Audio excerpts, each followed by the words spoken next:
کیا گیا۔ ہر سال یہ پر نور رونقیں ہمیں دیکھنے کو ملتی ہیں۔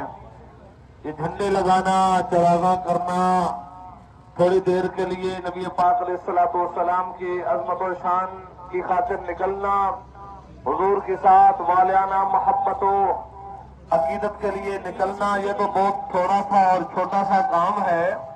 حضرت قاضی ثناء اللہ پانی پتی رحمت اللہ تعالی علیہ فرماتے ہیں کہ نبی کریم صلی اللہ علیہ وسلم کا یہ بھی خاصہ ہے کہ حضور علیہ الصلوۃ والسلام کے کمالات کو حق ادا کوئی نہیں کر سکتا کہ کوئی بندہ چاہے کہ حضور کے عظمت و کمالات کو بیان کر سکے یا ان کے اظہار کے لیے کچھ کام کر سکے۔ جس طرح نبی پاک علیہ الصلوۃ والسلام کی ذات اعلیٰ ہے اور وجود کائنات کا سبب ہے، اسی طریقے پر نبی پاک علیہ الصلوۃ والسلام کے نامی اسم گرامی کے بھی کمالات اتنے ہیں کہ بندہ ان کو احاطے میں نہیں لا سکتا۔ درود پاک پر اللہم صلی علی سیدنا و مولانا محمد و آلہ و اصحابہ اجمعین۔ پھر قاضی ثناء اللہ پانی پتی کہتے ہیں کہ جس ذات کی بھی تعریف ہوتی ہے تو اس کی تعریف کے اندر تعین کیا جاتا ہے، ان کے کمالات کا ایک محدود معین ایک احاطہ ہوتا ہے۔ نبی پاک علیہ الصلوۃ والسلام مثال کے طور پر کسی کی بندہ تعریف کرتا ہے تو کہتا ہے حسن والا ہے، کسی کی تعریف کرتا ہے تو کہتا ہے کہ یہ جمال والا ہے، کسی کی تعریف کرتا ہے تو بندہ کہتا ہے یہ علم والا ہے، کسی کی تعریف کرتا ہے تو کہتا ہے کہ بندہ یہ اخلاق والا ہے۔ قاضی ثناء اللہ پانی پتی کہتے ہیں حضور کے کمالات اتنے ہیں کہ ان کا تعین نہیں کیا جا سکتا۔ جب حضور کی بندہ تعریف کرے تو حیران رہتا ہے کہ حضور کے چاند دو ٹکڑے ہونے کی بات کرے، ڈوبے ہوئے سورج کے پلٹنے کی بات کرے، کنکروں کا کلمہ پڑھنے کی بات کرے، مردہ گو کا زندہ ہونے کی بات کرے، اور چادر کے تھوڑے سے ہڈیاں کو 1500 صحابہ کے اندر تقسیم کروا کے ان کو سیر کرانے کی بات کرے، درختوں کو حضور بلائے، درخت حضور کے بلاوے پہ آ جائے، بندہ اس کی بات کرے، کہتے حضور کے عظمت و کمالات کی کوئی جہت ہی نہیں ہے، بندہ کہاں سے شروع کر کے کہاں ختم کرے۔ ہم نے تھوڑے جھنڈے لگائے، تھوڑی بتیاں روشن کی، تھوڑے کمکمے جلا دیے تو لوگ حیران اور پریشان ہیں۔ اعلیٰ حضرت کہتے ہیں کہ تیرا تو وصف عیب تباہی سے ہے بری، حیران ہو شاہ کہ کیا کیا کہوں تمہیں۔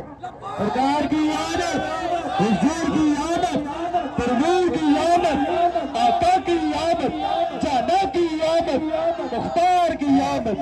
امام بوسری رحمت اللہ تعالیٰ علیہ کہتے ہیں حضور کے کمالات اتنے ہیں کہ کسی زبان کے اندر وہ کمالات شمار نہیں کیے جا سکتے۔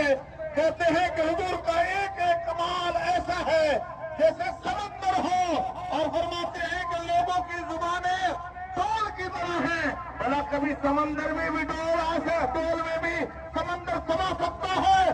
کہتے ہیں کس طرح سمندر کا ڈولوں میں آنا ناممکن ہے، کہتے ہیں حضور کی عظمت کا اظہار کسی زبان میں ناممکن ہے۔ سرکار کی عظمت، حضور کی عظمت، تنویر کی عظمت، انفار کی عظمت، دلدار کی عظمت۔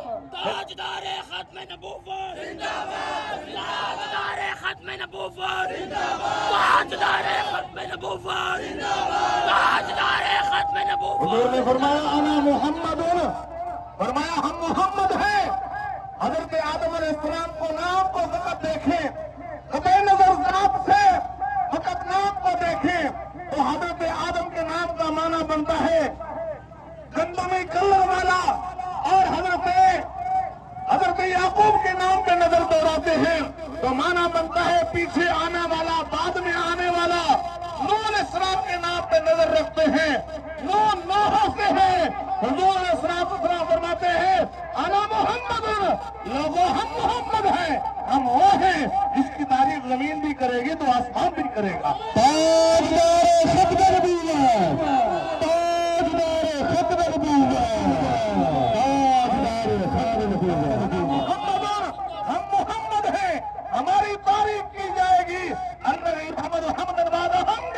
جس کی بار بار تعریف کی جائے، زمین تعریف کرے، زما تعریف کرے، سما تعریف کرے، سرا الا چمن کلی نبی ولی عمر علی حرم کی گلی، ہر خدا کی خدائی ہے وہ میرے مصطفیٰ کی مصطفائی ہے.